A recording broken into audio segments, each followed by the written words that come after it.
Consumer sentiment has just hit near historic lows, with Americans feeling deeply pessimistic about the economy. But what's really fascinating is that their feelings might actually shape the economy more than any real economic indicators. And I want to talk about this from a psychological angle. So in April, consumer sentiment plummeted to 52.2, down from 57 in March, according to the University of Michigan survey. This is a really famous survey that monitors consumer sentiment. And these numbers reflect really deep pessimism about higher prices and concerns about a weakening labor market, which are very classic signs of stagflation fears. And stagflation is basically when we get a very painful combination of high inflation and just no economic change, just really slow, sluggish change.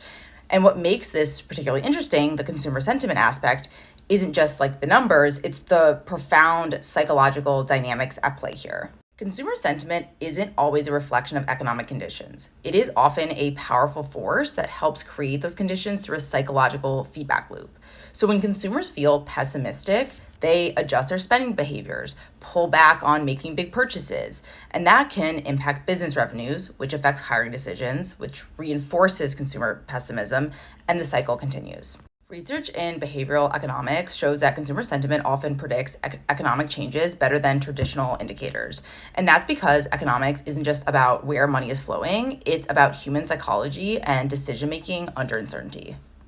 So what we're really seeing right now is really fascinating because despite these relatively strong economic numbers, strong labor, etc., consumers are experiencing what psychologists call negative attention bias, where threatening information like inflation, tariff information receives disproportional mental weight compared to positive information like low unemployment. And the fear of stagflation can create a really particularly toxic psychological environment because it combines two really powerful anxieties, which is the fear of rising costs and the fear of job loss.